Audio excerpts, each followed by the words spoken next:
তো গাইস আজকে আমাদের এখানে সারাদিন বৃষ্টি পড়েছে, তাই সন্ধ্যাবেলা ভাবলাম কিছু খাওয়া যাক গরম গরম। তাই শাশুড়ি মাকে বললাম খিচুড়ি বানিয়ে দিতে। এই দেখো আমার জন্য খিচুড়ি বানিয়ে দিচ্ছি, এত টেস্টি হয়েছে কি বলবো। আর তোমরা কারা কারা আমার শাশুড়ি মায়ের হাতে খিচুড়ি খাবে তারা তারা চলে আসো, তোমাদের জন্য রেখে দিয়েছি। তাই না, তোমরা খাওয়া যদি চলে আসো।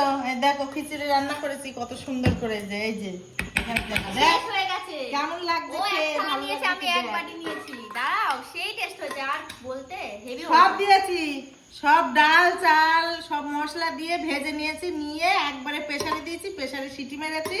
তো এই যে প্রেসার থেকে নামানো হলো, কেমন হয়েছে ওরা খেয়ে দারুন। পুরো দেখো, পুরো মাখো মাখো। এই দেখো আর আমি দারুণ। বললাম খিচুড়ি খেতে, কারণ আমার রাত্রেবেলা মানে খুব ইচ্ছা করছিল খিচুড়ি খাওয়ার জন্য। হ্যাঁ, ওর তারপর জন্যই হলো খিচুড়ি। কালকে গেছিলাম আমি ওই যে রাঘবেশ্বরে, তো ওখানে গিয়ে আমি সত্যি বলতে কিছুই খাইনি, শুধু এক জায়গাতে হয়তো একটু লুচি খেয়েছিলাম, তাছাড়া কোনো খিচুড়ি বলো কোনো কিছুই খাইনি। পাইনি, অনেক রাতে গেছিল, তাই ওর জন্য খিচুড়ি বানানো। তো গলা বসে গেছে রে বাবা, আর সেই জন্য খুব ইচ্ছা করছিল, এই জন্য বললাম খিচুড়ি সারাদিন করতে। ঘুমিয়ে খিচুড়ি ঘুমিয়ে গলা বসে ফেলেছে। ও আজকে সারাদিন ঘুম থেকে উঠিনি, কালকে জল ঢেলেছে। আজকে সারাদিন পরে পরে ঘুমিয়েছে, আর সন্ধ্যাবেলা বললো খিচুড়ি করে দিতে।